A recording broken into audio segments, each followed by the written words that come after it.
Clearly? Morning, Dr. Raju. You are clearly audible and visible.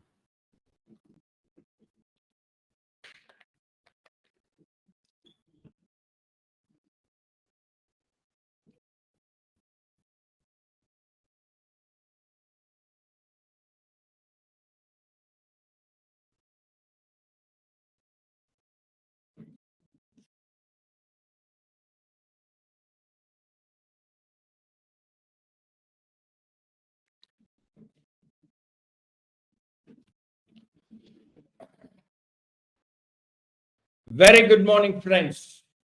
At the outset, let me welcome each and every one of you for the Fast Track webinar series for ICAI certificate course on forensic audit and fraud detection. Before I start into the subject,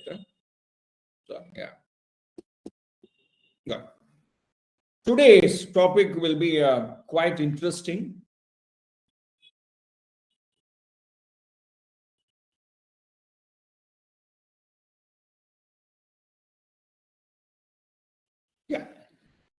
We are going to see technical content today, especially with respect to fraud detection. Yesterday, we had an understanding about fundamentals of forensic, and I'll be taking you through a few more areas. Along with that, I will also take you to a few of the standards of forensic accounting and investigation standards. So let me start one by one. Yes. This is a very interesting question. Now, before I go to this question, I wish to share with you that we have the number of standards are 20 standards. And especially out of this 20 standards, the practical part of the standard, if you look at 100 series, it's more about the concepts, a definition on forensic and fraud detection. Also investigation. So it's more about pre-forensic analysis. 200 series is about the engagement. So how will you take the help of a third party? And because forensic is not, we can't ignore a fact that a chartered accountant will be able to crack any kind of forensic requirement. See, today's the scenario is every kind of fraud. You cannot say, no, this is very similar to that. Fraudsters are also learning, and over a period of time, technological advancements, the method in which the money is stolen, maybe I use a very crude term called money stolen, but the modus operandi are different, case to case. So therefore, it's like they say in Tamil, so ஆயிரம் பேரை கொன்னவன் அரை வைத்தியன். It doesn't mean that, but it has a meaning. We need to understand that the more you practice, the more expert you become. So that's the message of this Tamil saying. So about the engagement, especially what is the scope of work and whether you will engage a third party expert to be part of this forensic team. All these are discussed in 200 series. So 100 series is about concept, 200 series is about engagement, and 300 series is about execution of the engagement, and 400 series is about special areas like data analysis, discovery, and how will you safeguard evidence. So that's about the 400 series. And 500 series is about reporting. 600 series is about quality. So actually 500 and 600, you should not go without understanding all this. And especially on executing assignments, I want to make one point. Yesterday also I made this observation that testifying before a competent authority will be part of your forensic engagement. Now, when you accept appointment, so visit only with respect to an engagement and submitting a report, because post the submission of report, it will go to court. And my lord will may summon. I should not use the word called may. I will say the my lord will summon the expert forensic specialist to actually explain. It is not that you need to go and explain why you did it. So you need not do, but you have to explain, my lord, how you have concluded, because the forensic accounting means you have to discover facts and evidence and then arrive at a conclusion. So what is the facts, what are evidence, and how did you arrive at the conclusion? You need to explain. So this standard FAIS 360 is very, very critical. So I'm now taking you to that particular standard. So especially page number 110. So please pay your attention here, guys. 360. Okay, 360. This is testifying before a competent authority. It's not a big standard, but you need to understand few definitions and what is the requirements. Okay, now I will now bring before you certain definitions. So especially please look at this question. A statement of the professional, whether oral, whether written, or whether it is in electronic form. Testifying before the competent authority. Now, who is the competent authority is actually given here. Competent authority will be a statutory body or a regulatory body. So generally, this forensic report may go to Enforcement Directorate, may go to CBI. Okay, so especially on prevention of money laundering cases, insolvency cases. All these cases are quite serious authorities. So therefore, these regulators or statutory bodies, including a court of law, an enforcement agency, adjudicating authority. NCLT is an adjudicating authority. Statutory or a regulatory body. So it can be a SEBI. Okay. Court of law, it can be a high court or a Supreme Court. Enforcement agency, enforcement directorate, adjudicating authority, NCLT. Okay. So all these are competent authority. So a statement of the professional. So here the professional is the forensic professional, whether oral, written, or contained in electronic form. Actually, this term professional is also defined in framework. Okay, this word professional is defined. So I want to bring your attention to the framework which I discussed yesterday. So yesterday I was discussing on the framework part. So this is the framework. In this framework, we were discussing about forensic accounting definition 3.2.1, 3.3.2. Here they also define professional. So a qualified accountant, chartered accountant, carrying membership of professional body, ICAI, who practices forensic accounting and investigation, undertaking assignments, using the various skills what he possesses. So he is a professional. So quite this particular question, you need to understand many things. So professional is defined, competent authority is defined. So statement of the professional, whether oral, written, or contained in electronic form, testifying before a competent authority on the facts in relation to the subject matter. Now, what is the statement? What he gives before court. Okay, and that can be oral, so in presence, written, or even contained in electronic form. So it can even come by an email confirmation. Testifying before the competent authority on the facts. Now, why it is in electronic form? Today, NCLT or even courts, they take the case. Okay, so the hearing also happens in electronic form. Okay, so is it an expert testimony? Is it a proceedings? Because very close. Of course, the word cannot be competent authority because question is competent authority. So C is not an answer. So definitely A answer should be A, B, or D. Is this giving a statement of a professional? Is it a proceeding? Cannot be, but part of a proceedings. Part of a proceeding. So please look at this. Page number 110. So It's quite an interesting one. This is page 110. So here you have testimony and expert testimony. So you need to understand the difference between these two. Then the question will be very simple. So who is an expert testimony?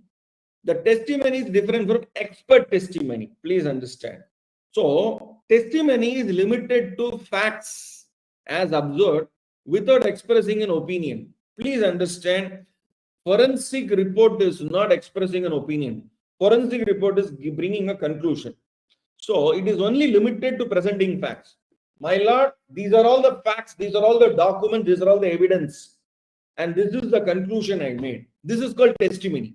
So what is written in the forensic report is confirmed before, or it is actually explained before the court of law. But what is an expert testimony? So expert testimony includes, that means expert testimony includes testimony, the expression of an opinion. Please understand. Now, testimony is without an opinion, but expert testimony is an opinion. So his opinion can be right or wrong.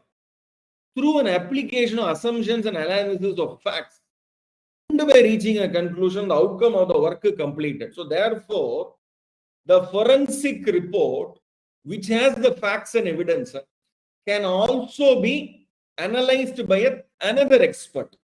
So, and his expert testimony will be, so whether his conclusion and the conclusion given, whether the conclusion given by the forensic expert can be accepted. So please understand this fundamental difference, very, very critical.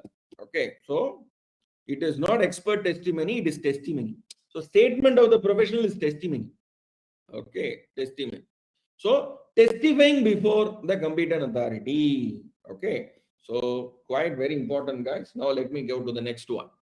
Now please understand, in your syllabus, Microsoft Excel has a very important role, and especially in your syllabus they include like analysis, data analysis on converting text to column, flash fill, filtering of data, concatenate, conditional formatting, formula auditing, lookup function, fuzzy logic, pivot table, power pivot, all these are there. So I will take you to some of these aspects. Maybe I will not take you to the Excel part of it because that requires more of case study oriented, which I'll be doing it separately. Now, there is the flash fill. Now, you need to understand a difference between autofill and flash fill. The syllabus doesn't have autofill. Autofill is you type something, automatically it will actually explain to you, or it will recommend, shall I fill? So you press enter, it will fill it up. Maybe if you have a formula on top, you have typed some, for example, Bangladesh, you have typed on top. In the same column, you type BANG, bang, it will fill up Ladesh. Okay. So then you just type enter, it will fill. That is the autofill. But flash fill is different. Okay. So flash fill is, for example, you have a name in column A and you want to only take the first name alone. So, and then you fill it up. You type first name. Second name, the third line, Margot, is there. You type Margot. Then the flash fill feature. There are two types of flash fill. One, flash fill you can manually enable. So you have a separate icon. You can click that and enable flash fill. Or you can go to options, Excel options, and then you can set the what you call as flash fill settings. So once the flash fill setting is auto enabled, you will have these kind of patterns. Excel sees patterns and it will show a preview. And the moment you press enter, the entire second column will be filled up. So flash fill features can sense, repeat, and make adjustment to a pattern based on what the user is attempting to do. So this is very similar to automation. Okay, very similar to automation. So part automation is already done. Good. So MS Excel flash fill is a special features introduced by Microsoft that examines the data entered by the user, and it involves any kind of formula, it automatically fills the remaining information. Information, data, pattern. Now, very, very important. So, please understand that flash fill make adjustments to a pattern base. This is very, very important. So, in forensic, when we analyze certain data, we want patterns. Okay, we want the patterns followed. So that is why this flash fill is a very, very interesting feature. We have to use it during our forensic analysis, okay, or data analysis. So it is pattern. So 2D, sorry, 2D. It is called pattern. Okay, good. Now it is not data, formula, or information. It is pattern. Good. Now I'll now come to Beanish M score. Beanish M score. Now, what is this Beanish M score? Now, Beanish is a statistical model that uses financial ratios. Oh my God. Now, what is this financial ratios? Look at this formula. You have the minus 4.84 plus 0.92 into DSRI plus 0.528 into GMI, 0.404 into AQI, 0.892 into SGI, 0.115 into DP, minus 0.172 into SGAI, plus 4.679 into Tata, minus 0.327 into LVGI. This is your M score. This is called Beanish M score.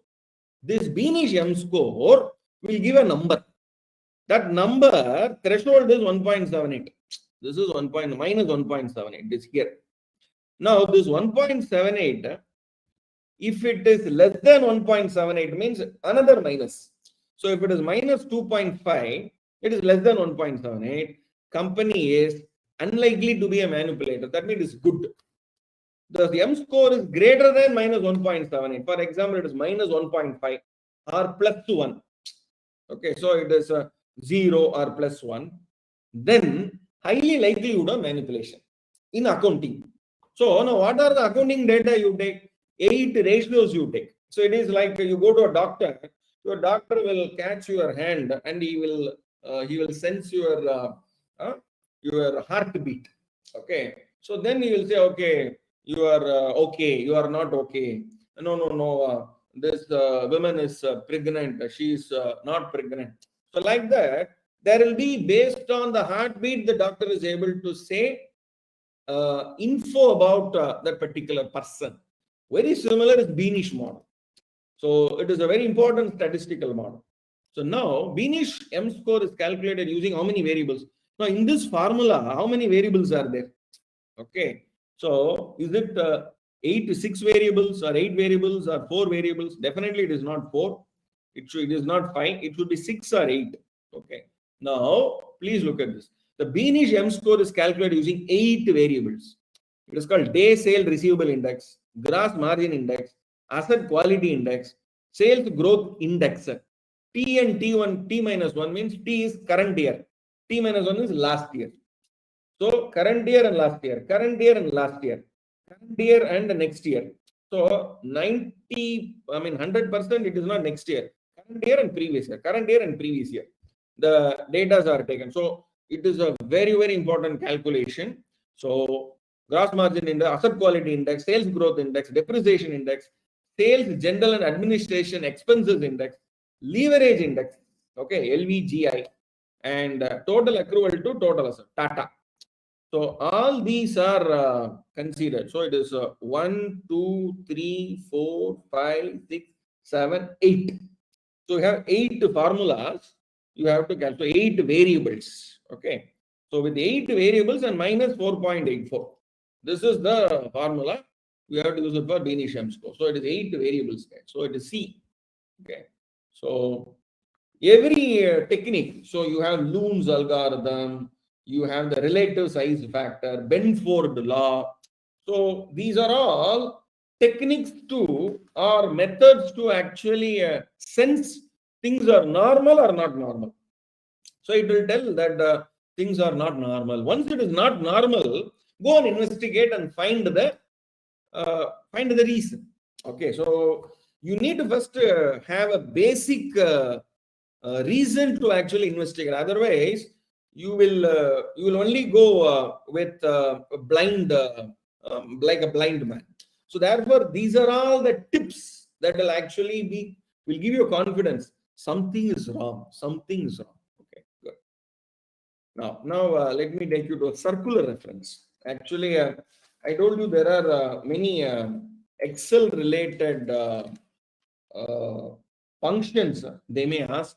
So I need to be careful with all these questions. Okay. So a circular reference generally, please look at this formula. 34814129. These are two numbers. Now D3 is D1 plus D2 plus D3. Again you put, unless otherwise you know D3, how will you get D3? So this is called circular reference. So it will get locked. Okay. So circular reference is a formula that visits its own cell or another cell more than once. So unless another you know the value for that, you cannot complete that formula in a chain of calculating an infinite loop, which will slow down your spreadsheet significantly, or it will stop there. You cannot proceed unless another you release that circular reference. But of course, you can remove the circular reference by giving an iterative process. Sometimes you may need to do a circular reference. So, like for example, managerial remuneration, 10% of profits. You don't know profits. So, on net profit after managerial remuneration is only 10%. So, then what is it? So, then it will try to calculate by a circular reference, try max all the all the alternatives. Then it will arrive at an answer. So, that iterations you have to permit, you can enable that through Excel options. So here I am not an Excel teacher, but I am here only to give you certain queries. But during the classroom sessions, I am sure you would have done a lot of Excel questions. So what is circular reference? Is it a geometric model? Is it a cell that points to an object? No. Both? No. Is it always erroneous? Actually, error will show. It will show error. So therefore, D may be an answer, but it is a formula that either directly or indirectly depends on itself. Okay, so that's most important. Okay, so circular reference, C or D, which will be the right answer? Always erroneous formula that directly indirectly depends on itself. Will it be itself? Actually, if you look at the reference, it can be visit its own cell or another cell more than once. More than. You get the answer, again go to that cell, again go to that cell. So, another cell more than one cell or its own cell. So, therefore, looking at this question, C and D will be an answer, but C partly correct, but D always correct. Okay. So, please understand the question, guys. Very, very important, very sensitive. Okay. D is your answer. C is an answer because it will refer to its own cell, but it can also refer to another cell more than once in the same formula. Then it will be circular reference and it will be error. Always it will show error. Okay. So I'll now show you some other questions because these are all questions on Excel. I'll now go to another question. This is question number 9. What is done to identify missing items in a list? So you have especially check number, date, serial number. So it will be there. So will you sort it and find out by difference between both, whether it is one, if it is more than one or two, whatever it is, then you can find the missing this item is there. So very simple.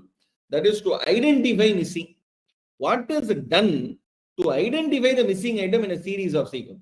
Is it called gap testing, relative size factor testing, fuzzy logic matching, sorting? So actually you have to sort. Okay, you have to sort. So first step is sorting. So if you have a serial number or invoice number, let us take invoice number. So invoice numbers are there. You want to find out whether invoice numbers are missing.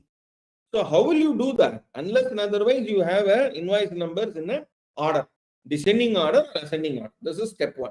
So therefore, sorting is done to identify missing item. No. Sorting is the first step to go to identification. So therefore, sorting is not an answer. Okay. So answer is either ABC. Now I need to understand what is ABC. Now what is relative size factor? This relative size factor is actually a very important tool to find whether any mischief is there in the data or not. So what is that? Please look at the second line. It compares the top two amounts for each subset and calculates the relative size factor for each. Okay. What is subset? You have to first group the set of items into, for example, you have expenses list is there. Expenses list is there. Group the expenses list in ledger.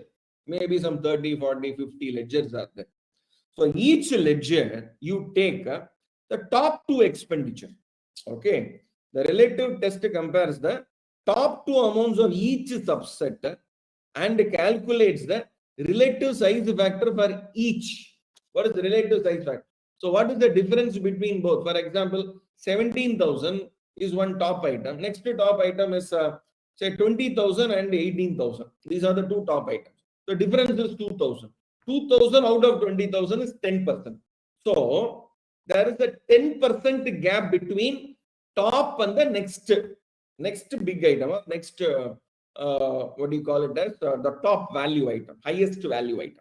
So this percentage you will calculate for each of the expenditure. Now, how will you find whether there is a problem or not? That is the next one. This is step one. Now, whether this will identify gap, definitely no. So sorting also definitely doesn't identify. Relative size factor also doesn't identify. Now, we understood what is meant by the Beanish model. We also now understood what is relative size factor calculation. So what relative size factor? Now I will give you a case study, because all these we need to only understand through a simple case studies, which I will be doing it later. Okay, not now. So calculate that and then find out whether problem is there or not. So answer is between gap testing and fuzzy logic. Now next, what is fuzzy logic? Fuzzy logic is very simple, guys. Okay, all of you know what a logic means. Okay, it is a form of many valued logic in which truth value of variable may be any real number between 0 and 1. Yes or no? Yes or no? Many valued logic. Now, what is the example for this? It is employed to handle the concept of partial truth, where the true value may range between completely true and completely false. Either possible or not possible. Okay. So that is called fuzzy logic. So where you go by, this is the concept developed in 1965, the proposal of fuzzy set theorem by Iranian Azerbaijani mathematician Lofty Zada. So now I only explained what the concept is. How do we apply this concept and find out whether things are right or wrong? I will take small case studies, simple case studies. This is the scenario. How will you apply fuzzy logic? Okay. So fuzzy logic, we will take, for example, there is a expenditure done with respect to business promotion. Last year, business promotion to sales was 7%. This year, business promotion expenditure to sales is actually 27%. There is an increase. Okay. Now you have to apply fuzzy logic. What is fuzzy logic? The handle to concept of partial truth, where the truth value may range between completely true and completely false. Now, they would have spent 27% true. If this is true, then what are the other truth possible? So, you fix one as truth and compare the other. So, the other variables will not fit with this truth. So, you have spent 27% for business promotion. Last year it was 7. Then, what should have been your turnover? Okay, so last year. So, and what should have been your other expenditure? So, like for example, you have a raw material increase, salary increase, rent increase, or your labor increase. So, you presume that these increases are true, and you compare that increase with the comparative other variables. And then if that is true, what should be this? For example, if your labor increases, their efficiency will increase. If their efficiency will increase, their productivity will increase, but productivity doesn't increase. So that is called fuzzy logic. In one step, the cost goes up. In the other step, the productivity doesn't go up. So that means somewhere, engiyo idikide, that is called fuzzy logic. In Tamil, we used to say, engiyo idikide. So you keep this as wrong. If this is wrong, that should be also wrong. If this is right, that should be also right. This is called fuzzy logic. Quite interesting. So I'll take some few case studies to actually apply this. So here, fuzzy logic also will not apply. So naturally, gap test. Okay. So 9A. What is gap testing? You can actually apply the simple formula. Second minus 1, the difference, it will be always 1. So when the difference is 2 or 3, then gap is there. Because it is in sorted. Okay. Which of the following errors will not be traced by error checking? No, what is error checking? So inconsistent manner of defining formula. This is actually a question on your spreadsheet. Which of the following will not be traced by error checking? Okay. So errors like what do you call this? Hash NA, hash REF. So this hash REF and hash NA, this is a null value. This is a wrong reference. Okay, that means your reference is wrong. Maybe you've given a formula to a reference cell, but that cell is not a value. That cell is actually text. So then it will not show hash NA. Hash NA means null value. Hash reference means a wrong reference. So this is errors. Which of the following errors will not be traced by error checking? Okay. Number stored as text. Error in the logic of defining the formula. Okay. Now, what is this? If you have to understand to actually see when inside your forensic accounting, fraud detection, you need to now be thorough with various tools now. So I'm presuming that all the participants, you are having a comfortable knowledge on Microsoft Excel, and maybe wherever I am explaining certain concepts, if that is not clear, you need to actually revisit the Excel spreadsheet or any spreadsheet tools. Okay, now one by one I'll go.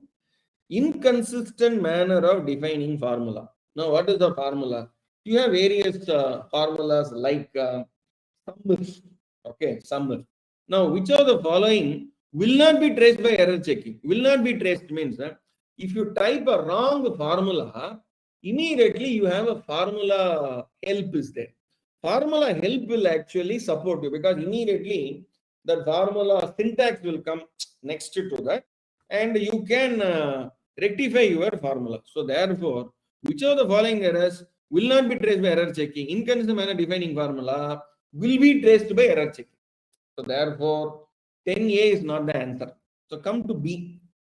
Now, the moment you type a wrong reference, you say C1 plus D1 plus E1. E1 is the text. If C1 and D1 both are numeric and E1 is numeric, this hash REF will not come. If hash REF is coming, it is showing an error, then go to the cell. That will show 3 reference cells. Go to the 3 reference cells and find out which reference cell is text or numeric. So one will be text. Then you can rectify that error. So B, which of the errors will be traced to error check? This will be this hash REF shows that is an error, and you can trace the error and you can rectify it. So A and B is not the answer. Numbers stored as the text. Oh, it's very interesting. What is number stored as text? See, normally number will be right aligned in a spreadsheet. If it is text, it will be left aligned. Okay. So it is very easy to, very easy. So if number stored as text, is it will not be traced? You can trace it. So A, B, C is not the answer. Naturally, D is the answer by elimination. Now come to D. Error in the logic of defining the formula. Logic itself is wrong. Now, what is the logic? You want what do you call it as this Black-Scholes formula. Black-Scholes formula, all of you know. Spot price into you have this by spot price by exercise price into ND1, you say. And D1, you have a formula. Now, D1 formula, you type it wrongly. That formula itself is wrong. If the formula is wrong, the value is wrong. Your call option or a put option is wrong. So it is not formula wrong, it is the logic wrong. So that means you have it is instead of putting plus you put a minus. Instead of putting square root you put the square cube. Cube root you put or instead of putting square root you put cube root, or you don't put square root, you put square. So that means calculation will be there, answer will be wrong. So technically it is not a problem with your answer, it is a problem with your formula, and your formula has a mistake. Formula has a logic mistake. So error in the logic, you have to go to the formula, read the formula, apply your top head, and then find out whether the formula is as per the Black-Scholes, okay, Merton formula, and then separately you calculate it and then say, oh, my formula is wrong. So which of the following will not be traced by error checking? Because error checking is the function is the feature in the MS Excel. In MS Excel, A, B, and C, it will help you to find the error. Number stored at text, you can find out by finding out which are all text, which are all number. You have a formula to find out. So ABC, the machine will help you. Logic, the formula, logic itself is wrong. Only human beings only can find. Machine cannot find. So please be careful, guys. So D is your answer. Now, which of the following function is totally irrelevant for performing aging analysis? Irrelevant. Irrelevant is the answer. Aging is one. What is aging? So your bill date, actual date today, or your year-end date. So you take the difference between both. Okay. And then you compare with the standards like less than 180, greater than 180, less than 45, greater than 45. Like that, then you find out where the MSME, non-MSME, classify. All these you do. So to do the aging analysis, all these functions are relevant, which is irrelevant. Now, if function, it will find out. If the number of age is below 45, it is within. Above 45, then overdue. So if function will be helpful in aging. And function, if and function, normally you have to compare two. Like for example, if it is between this and this, then apply the following percentage of rate of interest. So therefore, if function and function both will be applicable. Now today function, because when you have to find out up to the balance sheet date, up to 31st March, whatever it is, you will calculate, you will use the today function also, because today function will say what is your invoice date, what is today. Difference between both will tell you what is the age today. So then you will compare with the comparison, this and that, which is greater, less, and left function, right function, concatenate function, these are all text functions. It has nothing to do with the number. If and today is to do with the number. Left function will not work with the number. It will only work with the text. So D is your wrong answer. It is irrelevant answer.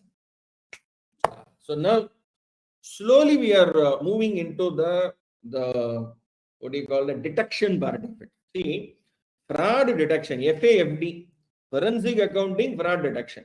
So fraud detection has, I will say 50 to 60% of your syllabus is fraud detection. Forensic accounting is another 25% to 40% of your syllabus. Okay, like what is forensic engagement? What are the forensic standards? How do you do the engagement? How will you implement it? All this stuff. So both these are very important, and I'll make this very simple, guys. Very simple. Your entire subject is only divided into three. Okay, especially what is the pre-forensic? Okay, what is during the forensic analysis, data analysis? Okay, and post-forensic. Pre-forensic, during the forensic analysis, post-forensic. These are the three stages. So you need to understand your question is in which stage. Okay, is it in the detection part or post part? So then you will know where your answer lies, which part of your syllabus you need to focus. In order to prevent identity theft or identity thief from finding PII, this is PII, guys. Now what is PII? This is PII. Personally identifiable information. What is personally identifiable information? Email address, driver license, birth date, face photo, biometric, medical record, phone number, passport number, social security number, your what is a PPF number, all this, account number, bank account number, name, okay, all this, birthplace. These are all called as your identity, personally identifiable information, PII. In order to prevent identity theft, identity thieves from finding your personal by looking through your trash, because many things you will actually delete and you will put it in trash. Okay, what you should do? Put your sensitive document in neighbor's trash bin. And what is this? You put in trash, whether it is your trash or neighbor's trash, people will find out. Okay, 12A is not the answer. Now come to 12B. Shred. Shred means maybe if it is a physical paper, you shred it, or otherwise destroy all account statement, account applications, cancelled check or other documents and information that contain PII. Very important. See, personal identifiable information like your credit card data. Okay, so don't expose it anywhere. Trash it. I mean shred it, destroy it. Trashing will keep the data there. Trash is different from shredding or destroying. Destroying means deleting. Deleting and permanently you should remove. The moment you say delete, from physically from the screen it will be deleted. But in your magnetic disk, inside the system, the data will be there, it can be retrieved. So you need to delete it permanently. So otherwise destroy all account statement. So your personally identifiable information cannot be tracked. So B is an answer. So by looking through your trash, you should, okay, because through your trash, because trash means you delete, it will go to trash. Okay, so you shred it, you destroy all. Okay, never throw out any sensitive information. Keep it in safe place within your home. What is this? So again, people can loot. Okay, so when they is it in order to prevent? So it can be detected. Prevent means forever nobody can access. Prevention, detection, correction, PDC. You are in prevention. So we keep any sensitive information, it can be detected. It cannot be prevented. So C is not the answer. Prevent is the catchword here. Take your sensitive information directly to the dump. What is the dump? Dump is the place where you keep it, and it can be undumped and it can be analyzed. So don't put it in trash, but put it in dump. So dump is also, you're not deleting it. You're keeping it in a place. The only thing is, you see in a screen, everything will be proper. You remove it and keep it in some dump place. So it is not in some order. People will go and find it. Either trash, they'll analyze it. Dump, they will analyze it. So therefore, never to keep sensitive information anywhere. Shred it, physically shred it, or digitally destroy it. So B is your answer. So 12B. You are exposing yourself to potential credit card fraud. When somebody will be exposing themselves to credit card fraud, that means credit card details are kept somewhere. Now let me take one by one. Carry your card separately from your wallet in a zipped compartment, a business card holder, or a small pouch. So you are exposing to potential credit card fraud. So potential credit card fraud. See, by keeping your wallet, somebody can steal unless somebody steals it, you are exposed to credit card fraud. So D, I will not keep it. I will not say no to it, but I'll keep it. Because by keeping it in your separate wallet, zipped compartment, unless and otherwise, until you keep it safe, nothing is problem. But the moment somebody steals it or you lose it, then there is a potential credit card fraud response. So D, keep it. Avoid incorrect receipts. Avoid incorrect receipts. No, so what is it? So you should avoid these credit card receipts. Whatever, sometimes you actually swipe it, they give you a receipt. So these are all avoid the receipts. Okay. Of course, in the credit card nowadays, what they do, there will be a masking will be there. Last 3 digits or 4 digits alone will be there. So are you exposing yourself to credit card fraud? So by avoiding these receipts, of course, this word incorrect refers to your credit card numbers will be masked. Okay. So therefore, it doesn't expose you to any credit card fraud. Now, leave your card or receipts lying around. My God. Okay. So leaving your card or receipts lying around. So that means that will actually expose. Leaving your card unattended. Carrying your card within your wallet, you keep it. But leaving your card lying around anywhere in your table, it will be there. That means you are exposing to who will take photo, who will take. You don't need actually somebody to steal. No, taking a photo is sufficient. So B is very, you'll say, critical. Sign your card as soon as you receive. Of course, nowadays signing card doesn't make threat to any potential credit card fraud. There were times when signature used to be a very important thing. But A, you can ignore, it's an old technology. D, physically you keep your possession, so therefore less exposure. Avoiding the receipts. Of course, today receipts itself is masked. But leaving card, receipts anyhow it is masked. But leaving card lying around will expose to potential credit card. So B is very, very critical. B very critical. So B is your answer, exposing yourself. So understand your answers, then only. So don't be urgent. Okay, don't be urgent. See, 50 marks only you have to get. I repeat, 50 marks.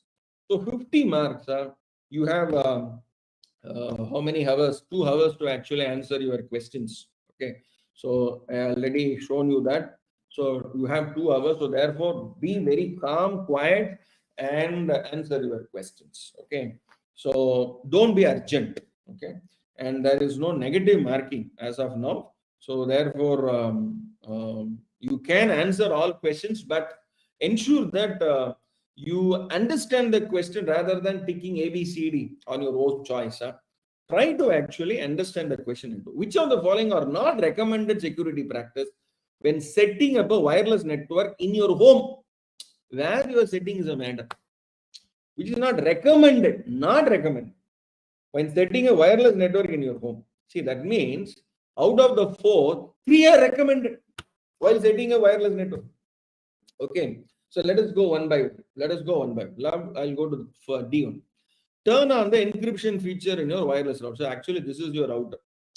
So this is internet, this is router, and this is your maybe your home. Okay, you are connected to a laptop, you are connected to a desktop. From there, nowadays desktop is very rare. It's all laptops and mobile devices only.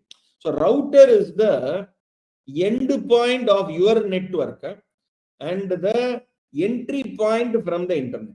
So end point for your network, for your local network, and entry point for an outer network.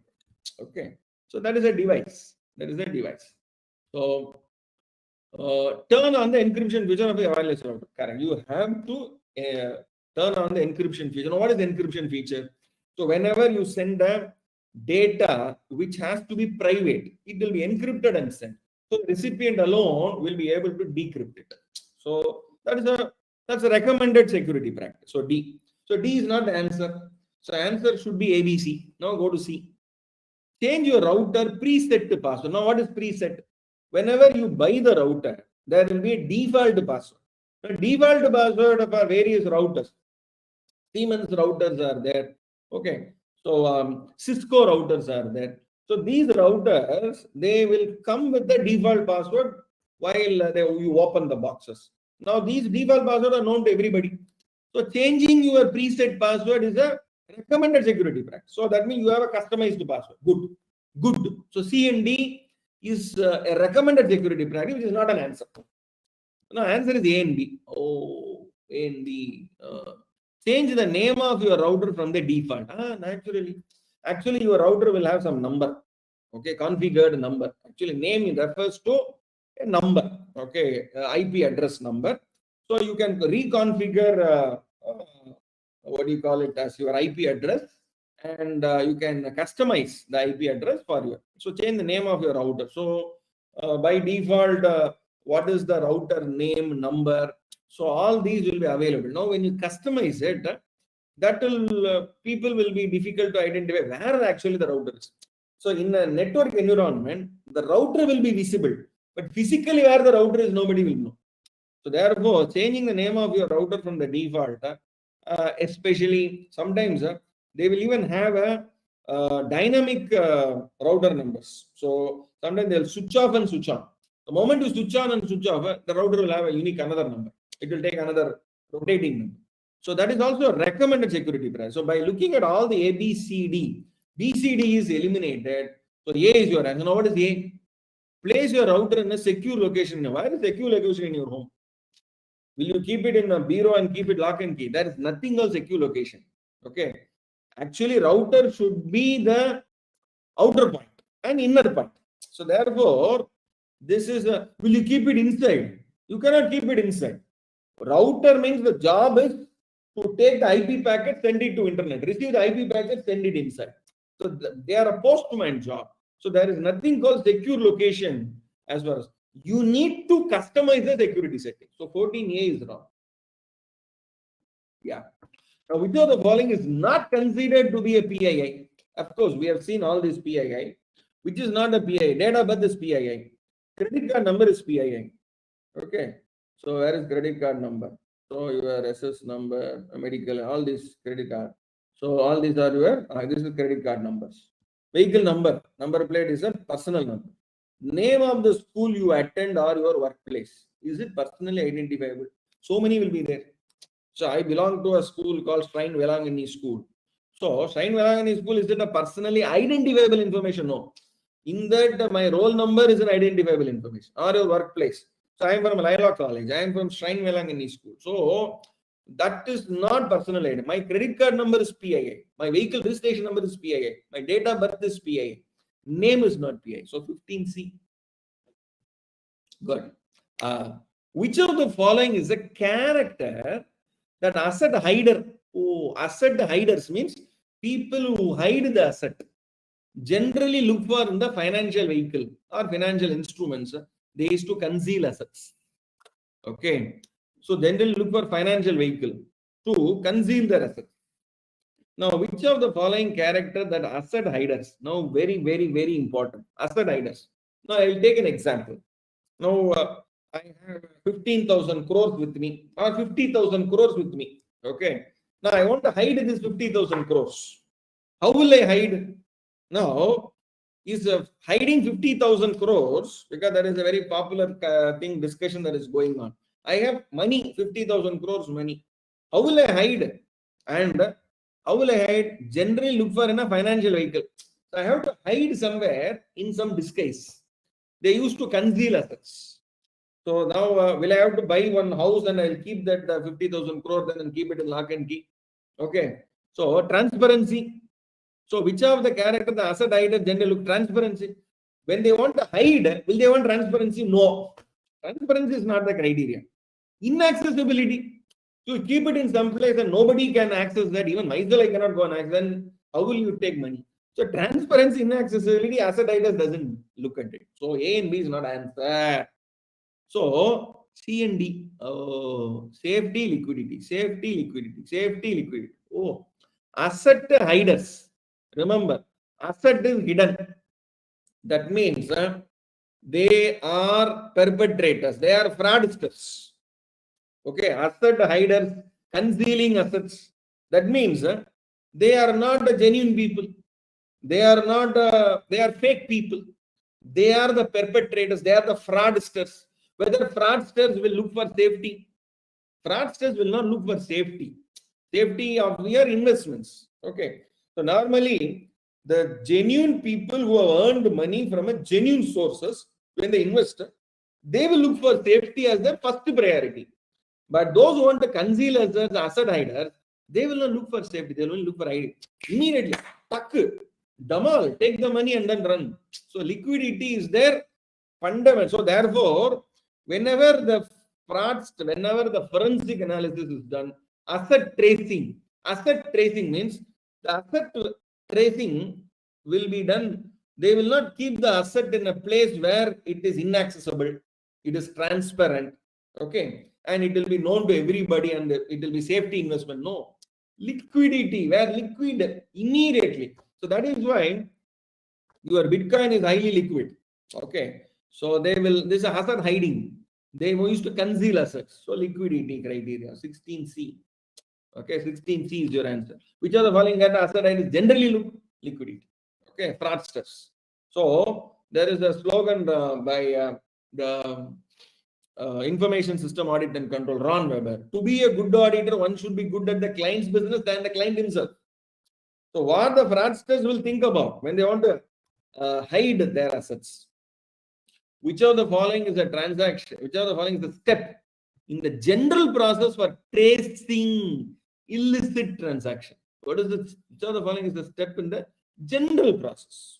Okay, tracing. That means out of 4, other 3 is not a process in tracing. The illicit transaction, I have done a fraud. I have done a fraudulent activity. I have stolen money and I have kept it somewhere. Now I want to trace the asset, trace where the money is. See, the story doesn't end until the fraud is unearthed. Okay, fraud is identified. The story doesn't stop there. The story will be complete only when the asset where it is available, where it is, has to be traced. So, which of the following is a step in general process? So, all the 3 are not a general process in tracing. So, let us see one by one. Okay. Establishing reporting protocol. Oh, okay, reporting protocol. See, when you trace the illicit transaction, you have traced it. Will you tell everybody, hey, money is there, everybody? No, because you have to follow a lot of steps. You need to get an order, then only that money, that asset has to be recovered. So therefore, establishing reporting protocols is not a general process, it's a very special process. Because reporting, whom to be report, should I have to give to press? So identified that the money is in Singapore, the money is in Switzerland. Now will immediately give to press. So the money is in London, the money is in Ireland, the money is in New Zealand. So what is the reporting protocol? That's special protocol. You need to analyze the process, steps, ityadi, so many things are there. What are the legal repercussions and whether we have a proper evidences. So that is not a general process. So D is not the answer. Implementing litigation procedures, litigation hold procedures. Now, you identified the assets. Now, there are certain litigation going on. Will you stop those litigations? Then already you have traced the asset. No, asset is there. So let us, I bring a chabi with me. So will you hold the litigation? No, litigation will go on. This will be added to the litigation and then we'll come to a conclusion to that litigation. Okay. So this is actually again not a general process. Okay. It again has to be whether we have to include that or this will be a separate, because jurisdiction can be different. If jurisdiction is different, then you need to have a separate case to actually recover it. Because if jurisdiction is same, we can bring it as part of the same case. If jurisdiction is different, you need to file a different case and then fight it separately to recover it. Maybe if it is in a different country. So C and D are specific process. Now A and B is your answer. Select a response team, build a financial profile. Oh, now what is this? What is this? Which of the following is a step in the general process for tracing illicit asset? Tracing. Selecting a response team. See, response team is not for tracing. Response team is after you trace an asset, what to do. Okay. So to track a team, to track your asset, you need a team. Okay. So BA is not an answer. Response team is after you trace an asset, how to bring it back. For example, 50,000 crores. This 50,000 crores, where is it? So you identified it, then you have to bring it back. Okay. So selecting a response team is only to bring back the asset. So tracing the asset, bringing back the asset. So bringing back the asset, you need an order. You need a legal order. So then only you can go for it. So building a financial profile. What is it? This is the general process in tracing the illicit transfer. Now, what is the financial profile? Financial profile is who has this money? Where is the money?